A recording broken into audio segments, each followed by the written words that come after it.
Consider the possibility that every memory you own is actually a file you've just downloaded. In this view, your life story is a pre-written script, and your consciousness is simply the player that just logged in. Deep within the dense tropical forests of Sri Lanka lives the Matang tribe.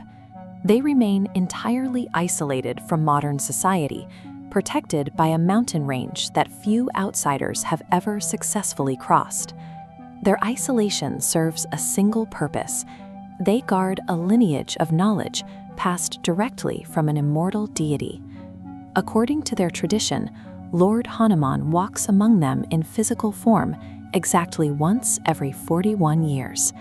The most recent cycle has just concluded.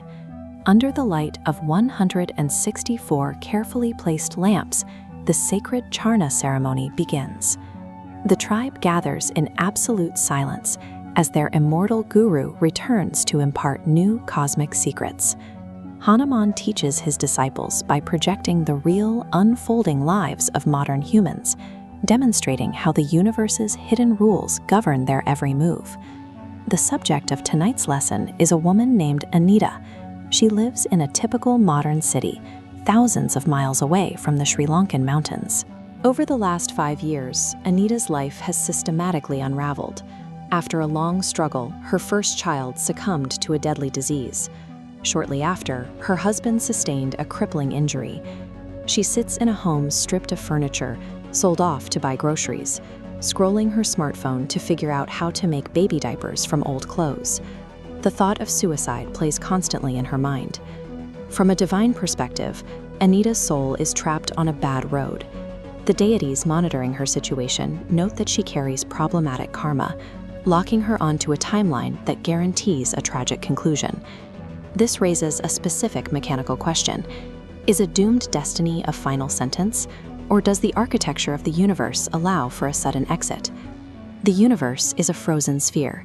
Time acts as T-strings cutting through it, creating characters.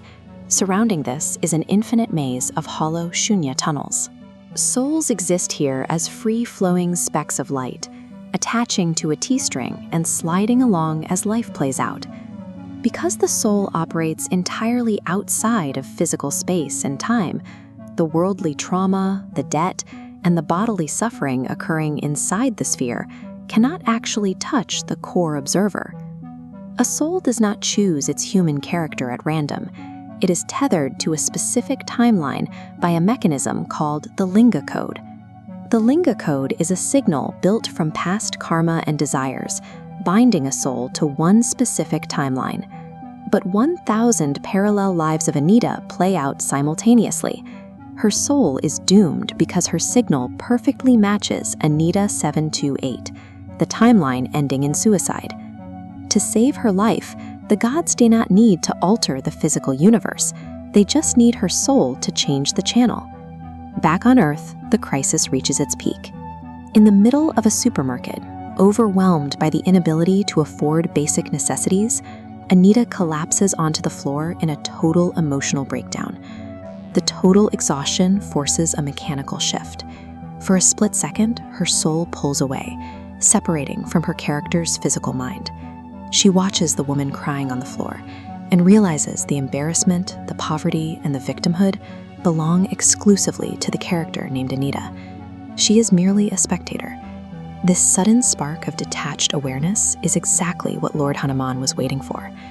By observing her own despair from a distance, rather than being consumed by it, she creates the only conditions necessary to move between tunnels.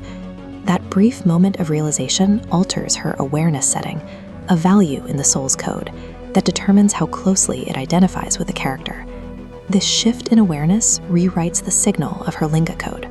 By dropping the weight of her character's specific desires, her soul instantly detaches from the doomed timeline. Her consciousness is immediately pulled into an adjacent tunnel. She jumps from the tragic Anita 728 directly into the mind of Anita 849, a parallel version of herself who is just moments away from receiving life-changing good news. The character of Anita 849 is wearing a fresh red tilak from a recent temple visit. She goes about her day, completely oblivious to the fact that a soul shift has occurred. Kalandika, one of the forest disciples, watches the vision of Anita and realizes the guru's plan contradicts basic logic. He asks how Anita could possibly wake up in a wealthy life without noticing the change. If she suddenly finds a treasure, her memory of yesterday's hunger would immediately expose the shift and break the illusion of her world. For the transition to work, the soul must be capable of losing its past. This suggests that the you reading these words is not the person you remember being. You are simply the witness currently inhabiting those memories. Hanuman explains that memory is an object stored within the character's mind, not a part of the soul itself. Think of the soul as a traveler and the mind as the city's library. When a soul jumps, it detaches from one mind and plugs into another, instantly adopting the memories found there as if they were always its own. This is why Anita can move to a wealthy timeline and feel no confusion. Her new mind contains a lifetime of wealthy memories that feel perfectly consistent. She has no way to remember her poverty because that data lived in a mind she no longer occupies.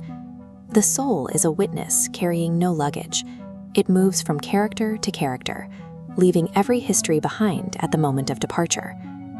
To explain how the universe manages this massive amount of data, Hanuman points to the smartphone Anita uses to escape her reality. This diagram shows the limits of human technology. Our devices use binary, zeros and ones, to record a scene. But this only creates a flat, pixelated duplicate. It can show you a mountain, but it can't make you feel the cold wind or smell the pine. The absolute language of the universe is far more sophisticated. It uses two divine variables: karma, the record of past actions, and desire, the pull of unfulfilled potential.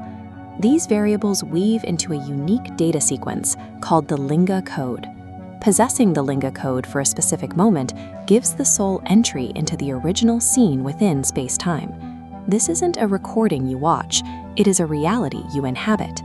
In this system, the universe is a theater of pre-rendered scenes. Your identity is simply the specific Linga Code your soul is currently running.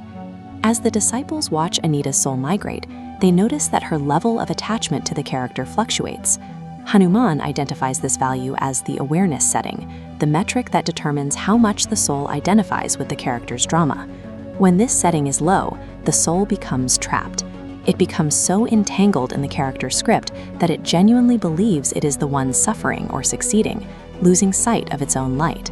Even what we call our desires are often just the character's pre-written script exerting pressure on the soul, pulling it toward the next programmed scene. Because these shifts aren't recorded in the character's memory, most souls change characters frequently without ever knowing. We move through parallel lives, assuming a single, continuous history that doesn't actually exist. This leads to a final question. If your memories belong to the mind, and your life is a pre-written code, what is left of you when the script finally reaches its end?